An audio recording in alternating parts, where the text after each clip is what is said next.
Evangelismo, hermanos, es una palabra que no sé si todos entienden muy bien lo que significa, pero se basa en la palabra evangelio. Las buenas nuevas es la palabra que escribe el mensaje que predicó Jesús. Pero Jesús presentó enseñanza que tiene sus orígenes desde el principio de la tierra hasta hoy, en el sentido de que Dios nos amó desde el principio, Dios nos creó y siempre nos ha amado. Entonces, comenzamos en Mateo 28 y el versículo 18. En los últimos momentos, cuando Jesús estaba aquí en la tierra y a punto de partir al cielo, dice, y Jesús se acercó y les habló diciendo, toda potestad me es dada en el cielo y en la tierra. Por tanto, id y hacer discípulos a todas las naciones, bautizándolos en el nombre del Padre y del Hijo y del Espíritu Santo, enseñándoles que guarden todas las cosas que os he mandado. Y he aquí, yo estoy con vosotros todos los días hasta el fin del mundo. Amén. Tenemos que imaginar el trabajo que estaba en la mano del Hijo de Dios cuando comenzó su ministerio aquí en la tierra.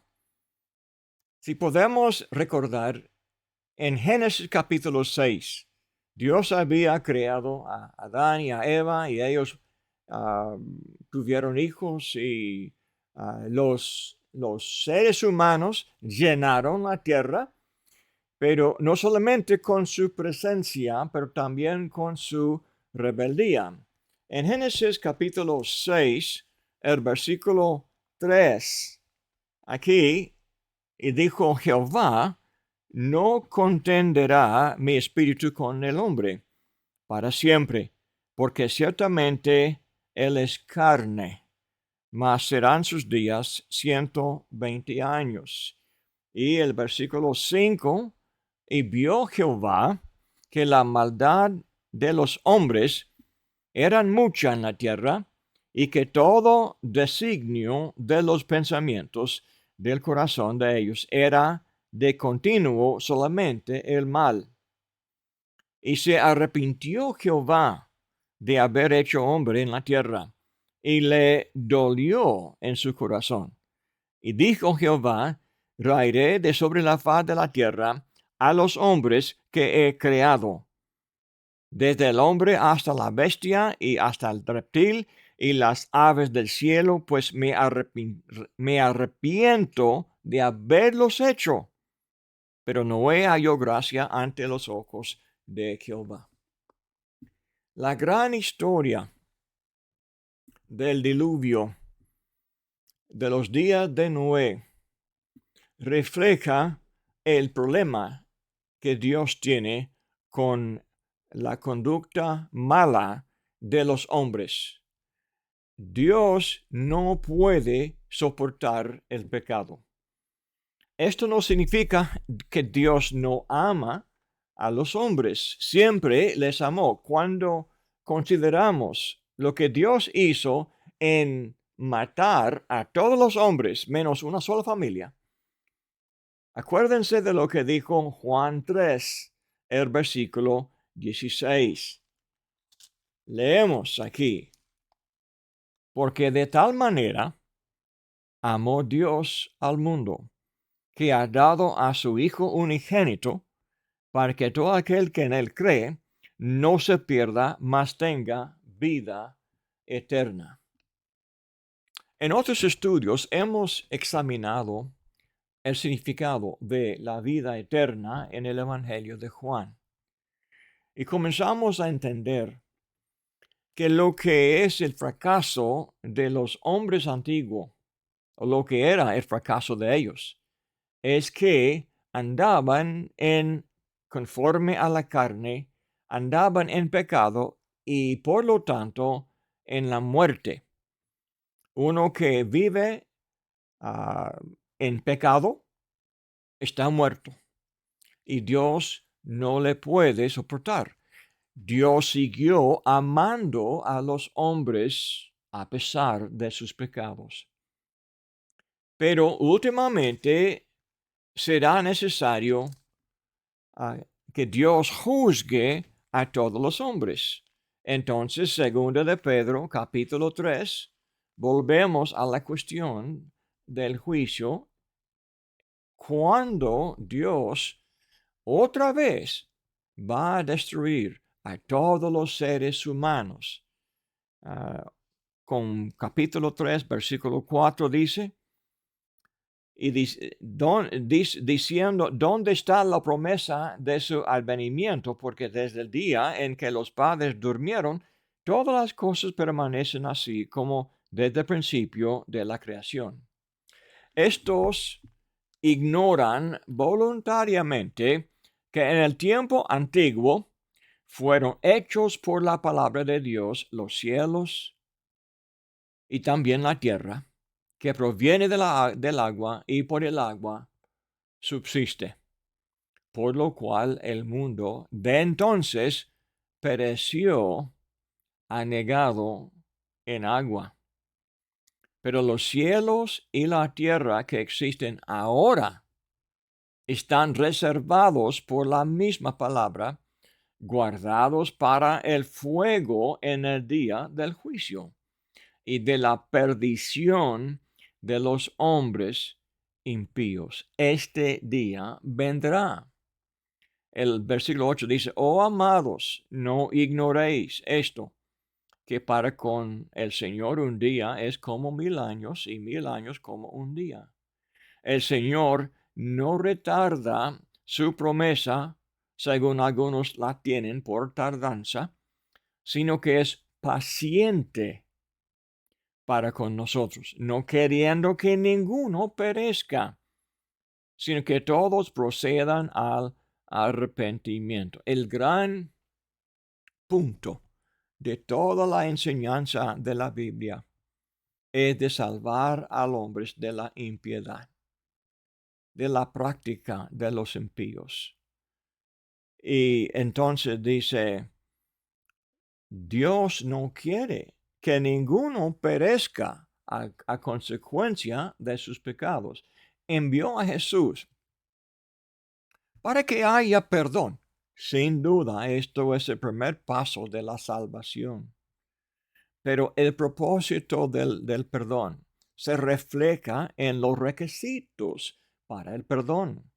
Porque predicando Juan el Bautista y después Jesús y los apóstoles, el principio de la salvación es de oír la palabra de Dios, creerla y arrepentirnos de todo pecado.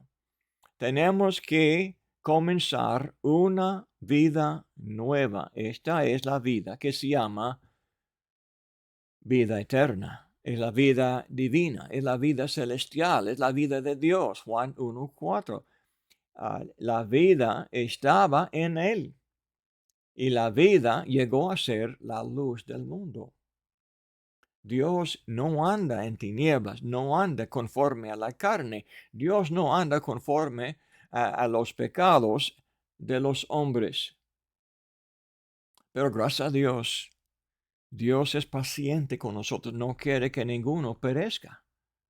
Y dice, pero el 10, pero el día del Señor vendrá como ladrón en la noche, en el cual los cielos pasarán con grande estruendo, y los elementos ardiendo serán deshechos, y la tierra y las obras que en ella hay serán quemadas, puesto que todas estas cosas han de ser deshechas. ¿Cómo no debéis vosotros andar en santa y piadosa manera de vivir? La manera de vivir es lo que Dios anticipa de nosotros. Cuando contemplamos el día del juicio final, que todo será deshecho, destruido, quemado con fuego. Entonces, toda la Biblia tiene este tema y por lo tanto el evangelismo es lo que Dios exige de cada persona salva. No podemos ser salvos si no pensamos como Dios. ¿Y cómo piensa Dios? Dios ama a los perdidos, aunque no merecen, aunque andan mal, aunque son carnales, aunque son impíos. De todos modos, Dios quiere salvarles y no puede salvarles si nosotros, los salvos, si no llevamos este mensaje a ellos. Entonces, en los próximos estudios me gustaría examinar varios textos en la Biblia que enseñan y que reflejan este tema. Dios no solamente envió a su Hijo para que haya perdón, pero también para dar a nosotros la posibilidad de andar en justicia conforme a la naturaleza divina. Volviendo a Mateo, y hoy vamos a pasar casi todo el tiempo leyendo de lo que Mateo registró en el Evangelio de Mateo, en capítulo 4, el versículo 23. Ahora leemos del trabajo de Jesús. Dice, versículo 23, y recorrió Jesús toda Galilea, enseñando en las sinagogas de ellos y predicando el evangelio del reino, sanando toda enfermedad y toda dolencia en el pueblo. Y se difundió su fama por toda Siria, y le trajeron todos los que tenían dolencias y afligidos, los por diversas enfermedades y tormentos, y los endemoniados, lunáticos y paralíticos, y los sanó. Y siguió mucha gente de Galilea, de Decápolis, de Jerusalén, de Judea y del otro lado del Jordán. Mucha gente venía a Jesús. Pero ¿qué hacía Jesús? Sí, él sanaba a los enfermos. Esto fue señal divina, dando de la mano de Dios la confirmación de que del mensaje de Jesús. Confirmó que él fue hijo de Dios, claro, y que es necesario creer. ¿Por qué? ¿Por qué es necesario creer en Jesús? Porque uno que no cree no hará caso de su palabra, no hará caso de sus enseñanzas. ¿Qué hizo Jesús en Galilea? Dice, recorrió Jesús toda Galilea, enseñando en las sinagogas de ellos. Ellos ya tenían la costumbre de congregarse los sábados en sinagogas que ellos mismos habían formado, habían inventado para leer la escritura. Y esto fue una buena costumbre y dio a Jesús una puerta para proclamar las enseñanzas de Dios en lo que se llama hoy día el Antiguo Testamento. Entonces él enseñaba y predicaba, se llama el Evangelio del Reino. Se llama el Evangelio del Reino porque el reino describe el dominio de Dios. Para predicar el reino, para predicar el Evangelio, significa la misma cosa. Es el Evangelio del reino. El Evangelio tiene el mensaje que nos instruye en la vida nueva, que nos instruye en la forma de pensar de Dios en el cielo. Nos instruye en todo un principio de la vida que Dios exige, de la cual Dios nos va a juzgar. Incluso el evangelismo. No podemos evitar este punto, otra vez leyendo de Mateo 28, el versículo 20, enseñándoles que guarden todas las cosas que os he mandado. Los mandó a los apóstoles amar a los perdidos, enseñarles, predicarles el evangelio del reino de Dios o el reino de los cielos. Esto fue el mandamiento que Dios dejó en las manos de ellos. Dios experimentó el horror de tener que destruir ¿cuántas personas? ¿Millones, tal vez? ¿Quién sabe? Tal vez billones. No sabemos la población del mundo antiguo que pereció bajo las aguas del gran diluvio. Pero cada alma fue alma que Dios amaba. Otra vez, Dios va a destruir a los hombres impíos.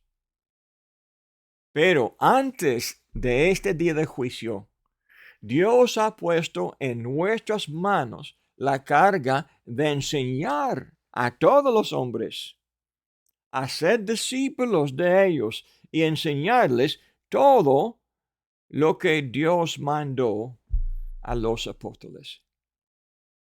Entonces es nuestro trabajo, porque Dios ama a ellos y Dios exige que nosotros también que amemos a ellos. En capítulo 5 siguiendo, después de presentarnos las bienaventuranzas de Mateo 5, del 1 al 12, habla de los que oían él, habla de los discípulos de Cristo, de que ellos eran la sal de la tierra.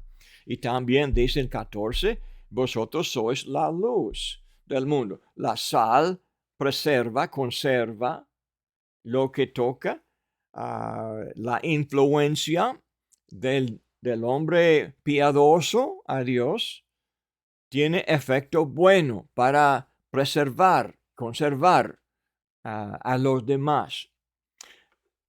Ahora, la misma influencia se llama luz, como dice Juan 1:4.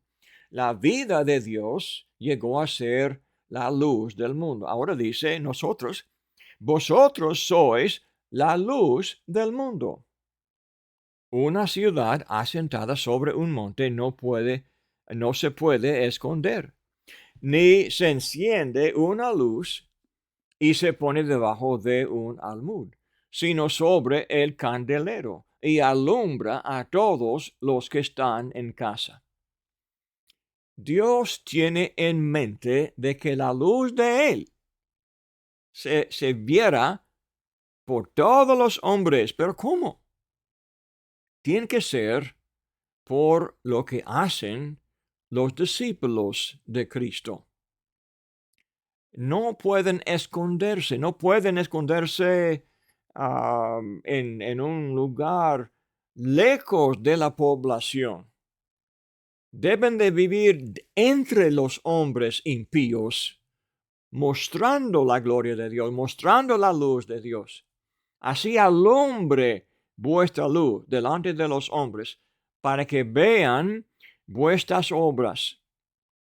Van a ver algo en la forma de hablar y pensar, la actitud divina que tiene el Hijo de Dios, que tiene en los cuales Jesús vive. Gálatas 2:20, ya no vivo yo, mas Cristo vive en mí. Esta es la vida que yo vivo por la fe de Cristo. Entonces, esto es la luz, las obras que hacemos, y el evangelismo es la enseñanza, la predicación, enseñando, haciendo discípulos, dice. Y cuando ellos ven esta luz, dice, glorifiquen a vuestro Padre que está en los cielos. Hubo falta de aquella gloria cuando Dios destruyó la tierra con agua. Y así es en el mundo hoy. Si el hombre anda en impiedad hoy, es por falta de ver, es falta de gloria, de dar gloria a su Creador, por la obediencia, por la justicia, por el amor, por la santidad.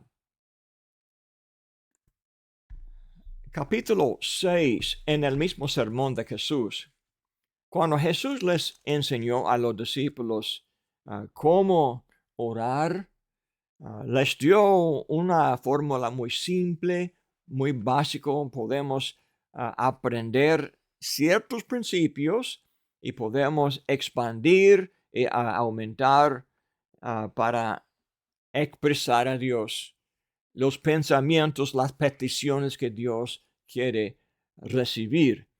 Entonces, leyendo ahora del versículo 10 de capítulo 6, en esta oración, Jesús enseñó que nosotros debemos de orar, venga tu reino.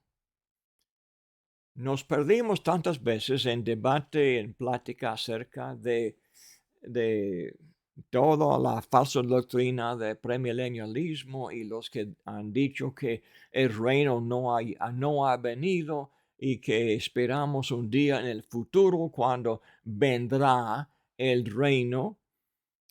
Cuando Jesús dijo que debemos de orar, venga tu reino, no estaba hablando en sentido de una fecha o el principio de la predicación del Evangelio aún en Hechos capítulo 2.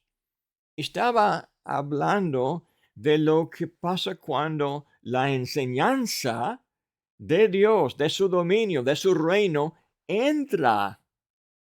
viene a uno y entra en las vidas de muchos. Cuando entra en el corazón de otra persona y otros pueblos y otras naciones y otras lenguas, el reino de Dios crece. El reino de Dios viene porque entra en las vidas de estas naciones. Y así Jehová, en la persona de Jesús, lleva su espada del Espíritu Santo, la verdad, el Evangelio, y corta y penetra el corazón de los hombres, domina a ellos, transforma la vida de los hombres. Esta transformación de los hombres en lo que Dios quiere. Y también nosotros debemos de orar que este dominio, esta voluntad de Dios tenga entrada en las vidas de muchos. Cuando así oramos, estamos como Jesús pidiendo que Dios nos ayude a evangelizar, llevar a cabo la voluntad de Dios, haciendo discípulos de los hombres rebeldes e impíos. El versículo 20, siguiendo en el mismo sermón. Nunca, en todo el sermón de Jesús, nunca salimos muy lejos del tema del evangelismo y de la salvación de los perdidos. Aquí dice Jesús en 19, no os hagáis tesoros en la tierra, donde la polilla y el orín corrompen, y donde ladrones minan y hurtan, sino haceos tesoros en el cielo, donde ni la polilla ni el orín corrompen, y donde ladrones no minan ni hurtan, porque donde esté vuestro tesoro, ahí estará también vuestro corazón. Jesús hizo esta declaración de una forma general, genérica, para abarcar todo lo que es el precio que pagamos para servir a Cristo, para evangelizar, para salvar a los perdidos. Cuesta mucho, hermanos, salvar a los perdidos. Uno sufrirá con este trabajo, como se menciona aquí en este mismo, pues en capítulo 5 y adelante, capítulo 10. Es un tema que corre en todo el Evangelio. Predique, acepte la pérdida de tantas cosas, pérdida de amistades, a veces pérdida de su trabajo, de su empleo, de su negocio, pérdida de tantas cosas. Pero no seremos pobres.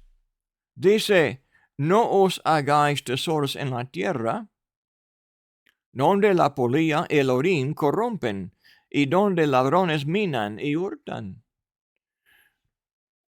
Hay cristianos que no tienen tiempo para hablar de Cristo con sus amigos o con su familia, porque pasan todo su tiempo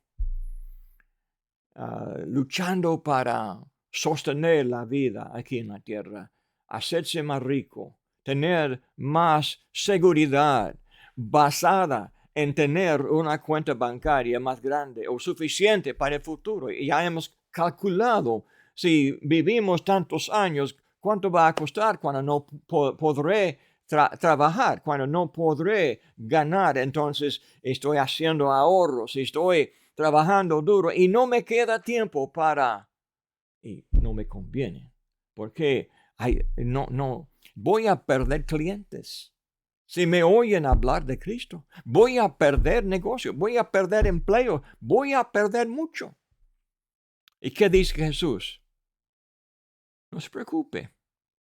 Dice, sino haceos tesoros en el cielo, donde ni la polilla ni el orín corrompen, y donde ladrones no minan ni hurtan, porque donde esté vuestro tesoro, ahí estará también vuestro corazón. Entonces, ¿cómo voy a vivir? así enseña Jesús adelante.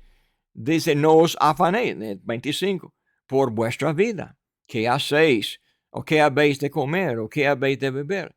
Ni por vuestro cuerpo. ¿Qué habéis de vestir? ¿No es la vida más que el alimento? ¿Y el cuerpo más que el vestido?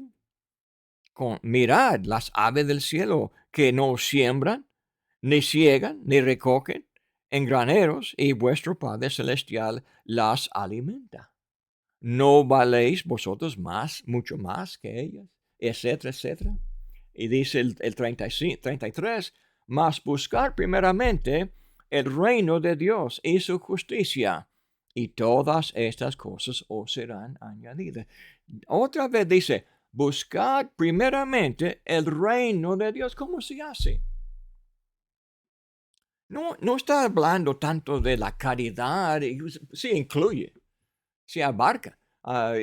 Cuando damos de nuestros recursos a los pobres y a los necesitados, sí, son inversión en el cielo, porque Dios ama a ellos, sin duda, es cierto. Pero el propósito más grande aquí es de salvar a los perdidos, y esto nos va a costar. Dice, donde esté vuestro tesoro, ahí estará también vuestro corazón. La razón por la cual no evangelizamos es que el corazón no está así invertido, no está entregado a esta obra. No hemos hecho... cuesta dinero, cuesta tiempo, cuesta lágrimas y sudor. Pero dice, es inversión en el cielo, y cuando invertimos en el cielo, ahí estará el corazón. Y otra vez aquí en adelante, 32. 31, no os afanéis, pues, diciendo qué comeremos, o qué beberemos, o qué vestiremos, porque los gentiles buscan todas las cosas, Pero vuestro Padre Celestial sabe que tenéis necesidad de todas las cosas. Mas buscar primeramente el reino de Dios. Primeramente el reino de Dios y su justicia. Y todas estas cosas os serán añadidas.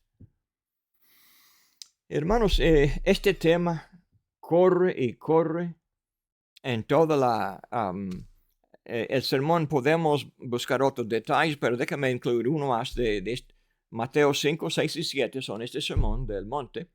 Capítulo 7, versículo 12 es la ley real, la regla de oro.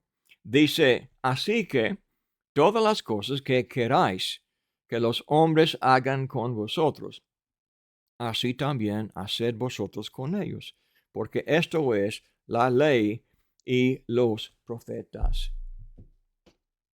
¿Qué queremos? ¿Qué deseo tenemos? ¿Algo carnal o algo eterno? ¿Queremos andar en pecado? ¿Queremos que otra persona nos ayude a ir al cielo? Si es lo que queremos, también debemos de querer que otros tengan esta bendición, que otras personas tengan la corrección. Usted tiene que dar a ellos lo que usted quiere de ellos. Usted quiere ayuda en ir al cielo, entonces debe de dar ayuda a ellos ir al cielo. Esto se basa en la ley del Antiguo Testamento, en Levítico, que dice, amarás a tu prójimo como a ti mismo. Si ama a tu prójimo como ama a usted mismo, entonces va a ser lo que bendecirá a ellos. Tenemos en esta enseñanza algo que se refleja en Romanos 15. Si podemos buscar Romanos 15, versículo 1. Otra forma de esta declaración es también otra fórmula que exige que seamos evangelistas, que salvemos, que hablemos con los que conocemos de Jesús, de su enseñanza, de la justicia, de la santidad. Romanos 15, versículo 1. Así que los que somos fuertes debemos soportar las flaquezas de los débiles y no agradarnos a nosotros mismos.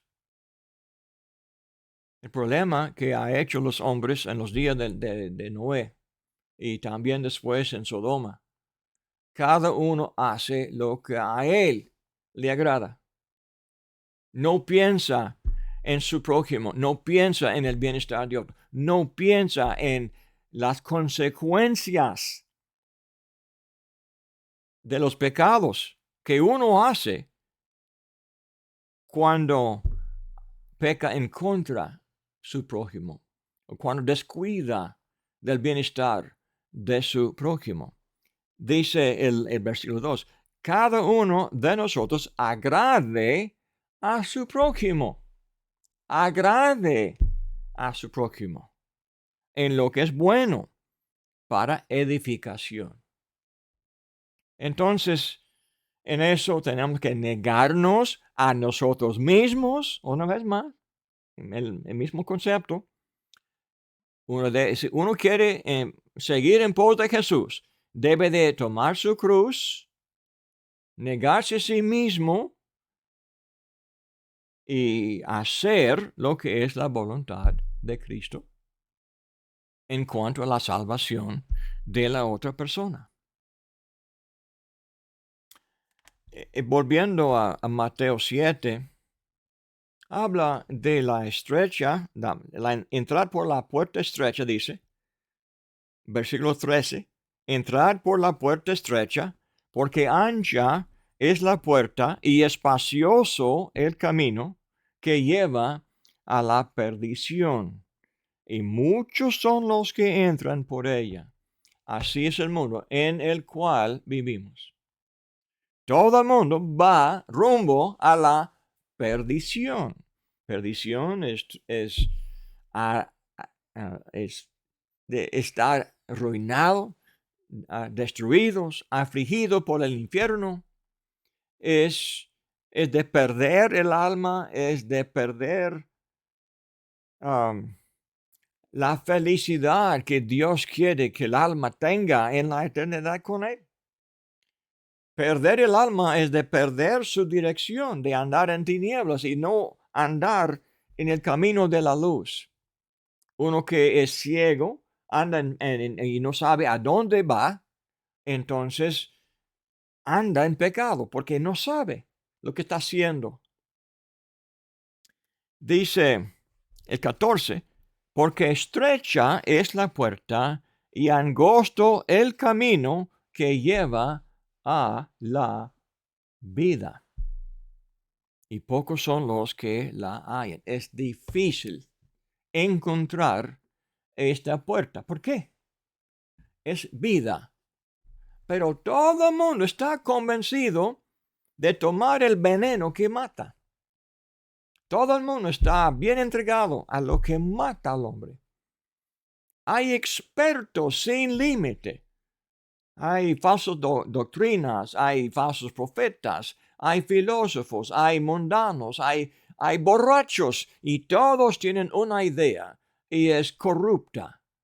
La idea que ellos tienen no lleva a la vida. ¿Y la vida es qué? La vida es el camino que descendió del cielo. Es el camino que Jesús enseña. Se llama el Evangelio. Se llama el reino de Dios, el reino de los cielos que descendió de los cielos cuando andamos bajo el dominio de nuestro Dios, conforme a la voluntad de Dios. Tendremos vida. Porque es vivir andar en justicia, es vivir amar como Dios ama, es vivir tener paciencia y misericordia como Jesús tiene. Esto es vivir. Uno que no tiene este amor, que no tiene esta gracia y amor, uno que no tiene esta vida conforme a la voluntad de Dios, está condenado. Es igual a los que perecieron en el diluvio, y ellos también tendrán su parte en el lago de fuego últimamente. Está en nuestras manos enseñarles esta puerta estrecha, esta puerta, este camino que lleva a la vida, la mejor forma de vivir. Esto es arrepentimiento. Tenemos que enseñarles cómo arrepentirse, despojarse del viejo hombre, vestirse de nuevo hombre. Si no logramos esto en ellos, están perdidos. Un día perdonado, pero no perdonados, porque Dios, el perdón, exige el arrepentimiento como condición. Esto fue el sermón de Pedro, Hechos 2:38. La primera palabra que salió de la boca de Jesús cuando ellos preguntaron, hermanos, ¿qué haremos? Dice, arrepentíos primero. Primero, arrepentíos y bautícese. Pero primero, arrepentirse. ¿Por qué? No hay vida sin el arrepentimiento. No hay, porque no es vida, andar todavía en pecado. Y Dios no nos puede perdonar si no cambiamos esta forma de pensar y vivir. Lea conmigo una vez más, Juan 12. Los primeros 12 capítulos de Juan llevan este tema desde capítulo 1 hasta capítulo 12. El tema de esta vida eterna y lo que es. Entonces termina esta parte de Juan. El versículo 48 dice Jesús, el que me rechaza y no recibe mis palabras, tiene quien le juzgue. La palabra que he hablado, ella le juzgará en el día postrero. Porque yo no he hablado por mi propia cuenta. El Padre que me envió, Él me dio mandamiento de lo que he de decir y de lo que he de hablar. Y sé que su mandamiento es vida eterna. Así pues, lo que yo hablo, lo hablo como el Padre me lo ha dicho. Nos dio a nosotros la misma ley, el mismo mandamiento. Dice el Padre que me envió, Él me dio mandamiento y su mandamiento es vida eterna. Esta vida Dios manda. Uno que no acepta este mandato de Dios no puede ser salvo. Este mandato, hermanos, también manda el amor al perdido. Y no podemos ser salvos si no nos dedicamos a buscar como los talentos y las oportunidades que Dios nos da para alcanzar al corazón de los que andan en el camino que lleva a la perdición y traerles al camino de vida que tiene la puerta muy estrecha. Un poco más, hermanos. Me gustaría seguir este tema en capítulo 10 de Mateo, porque en este caso Jesús junta a los 12 apóstoles para enviarles a evangelizar. Es la misma cosa que ahora nos hace a nosotros. Ya no hay apóstoles. Jesús ascendió al cielo. Jesús no enseña y predica el evangelio en la tierra. Tenemos sus palabras escritas, registradas en la Biblia, pero no tenemos la presencia de Jesús. Además, Jesús dejó a los 12 para extender su trabajo. 12 voces más para proclamar la justicia de Dios, la vida eterna. Entonces les envía aquí en capítulo 10.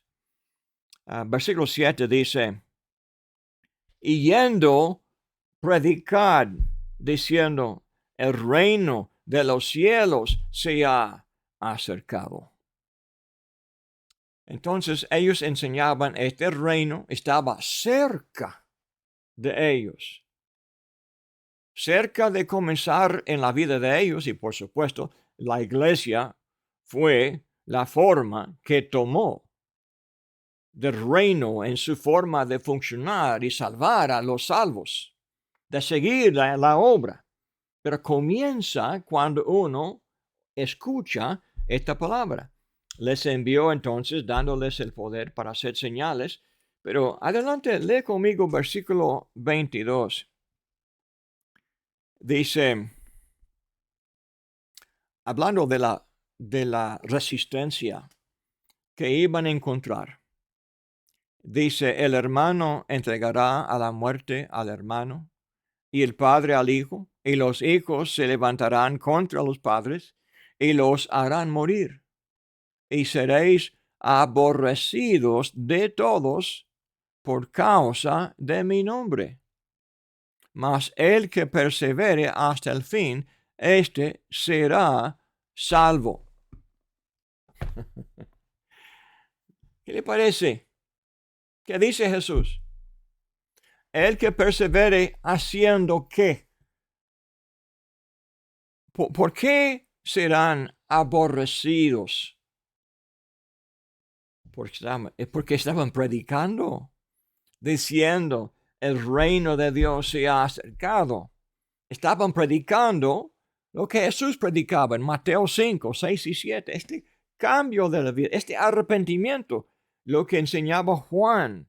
Y esto provocó el rechazo de los fariseos, de los saduceos y todos los que tenían dinero y poder. Y lo mismo hicieron a Jesús. Y dice Jesús, también será así con nosotros. Dice el 24. El discípulo no es más que su maestro. Si el siervo o ni el siervo más que su señor. Bástale al discípulo ser como su maestro y al siervo como su señor. Si al padre de familia llamaron Belcebú, cuanto más a los que de su casa. Y dice, mas el que persevere hasta el fin, éste será salvo. ¿Y por qué eran así aborrecidos? Juan 3, Jesús explicó. Juan 3:19. Dice, y esta es la condenación, que la luz vino al mundo y los hombres amaron más las tinieblas que la luz, porque sus obras eran malas. Porque todo aquel que hace lo malo aborrece la luz y no viene a la luz, para que sus obras no sean reprendidas. Hermanos, fue necesario reprender el pecado. Juan el Bautista corrigió el pecado de Herodes y por lo tanto perdió su cabeza. Pero esto fue su trabajo. Jesús, lo mismo, Jesús corrigió los pecados, enseñó al público lo que tenían que hacer. Mateo 5 y 6 y 7, 3 capítulos, y adelante vemos. Está metido en la corrección del pecado de los hombres y no les gustó. Pero dice, para que sus obras no sean reprendidas, dice, mas el que practica la verdad viene a la luz para que sea manifiesto que sus obras son hechas en Dios. El mundo no sabrá que anda en tinieblas si no hablamos con claridad lo que hay pecado. Si no identificamos lo que es pecado, si no corregimos lo que es pecado, nadie va a pedir, ¿qué haremos, hermanos? Nadie va a pedir, ¿cómo voy a arrepentirme? Si hablamos en generales, si hablamos sin definir lo que es justicia, hablamos en principio sin definición. El público no tendrá conciencia de pecado. Es como el hombre que confieso que soy pecador. ¿Qué hizo? No le digo. Esto no es confesión de pecado. No podemos decir, yo soy pecador. Y voy a decir, te felicito. No. Esto no es confesión. Esto no es aceptar corrección. Uno dice, lo que usted ha hecho es hurtar, es ladrón, condenado de Dios. Ahora él entiende lo que ha hecho. Él ha sido engañoso, él ha sido ladrón, culpable delante de Dios. Ahora su conciencia le puede condenar. Tiene dos opciones, puede enojarse contra usted o responder con lágrimas delante de Dios, confesar su pecado, arrepentirse y ser salvo. Pero no hay esta felicidad en la gran mayoría. Jesús dijo, el que persevera, ¿en qué?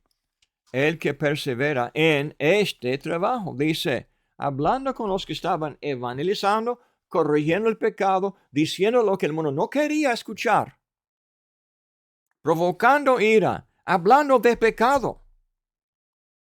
Dice, seréis aborrecidos de todos por causa de mi nombre. ¿Por qué? ¿Qué significa? Por causa de mi nombre. Porque el nombre de Cristo es su ley. El nombre de Cristo es la voluntad de Dios. Es el carácter divino. ¿Quién es usted? Es mi nombre. Así soy yo, así es Dios, su nombre, su mando, sus leyes, su voluntad. Tiene definición. Se encuentran en la Biblia. Tenemos que enseñar específicamente lo que hay de mal en la mala conducta, que hay que cambiar. Y si no, no seremos salvos. Aquí dice, mas el que persevere hasta el fin, a pesar de la falta de popularidad, a pesar de la condenación, a pesar del odio que tendrán los hombres, si usted abre la boca, pues usted sigue abriendo la boca, corrigiendo con valor, este será salvo. ¿Qué más implica? Hermanos, este punto no hay que perder. Dice adelante en Mateo 10, 34, no penséis que he venido para traer paz a la tierra. No he venido para traer paz, sino espada. Porque he venido para poner en disensión al hombre contra su padre, y a la hija contra su madre, y a la nuera contra su suegra. Y los enemigos del hombre serán los de su casa. ¿Por qué? ¿Con quiénes vamos a hablar? ¿Quiénes serán los que vamos a ver en pecado? Los que están cerca, los de la casa. Y también los de trabajo, los amigos que tenemos. Y corremos el mismo riesgo siempre cuando condenamos el pecado, cuando hablamos de lo que es pecado. El hombre que no quiere ser corregido se enoja y se enojará. Y entonces habrá disensión. Entonces le van a llamar a usted problemático. Le van a culpar a usted por la disensión. Pero esta disensión es consecuencia de no querer arrepentirse de lo que es claramente pecado. Entonces dice, y el que no toma su cruz y sigue en pos de mí, no es digno de mí. El que haya su vida, la perderá, y el que pierde su vida por causa de mí, la hallará.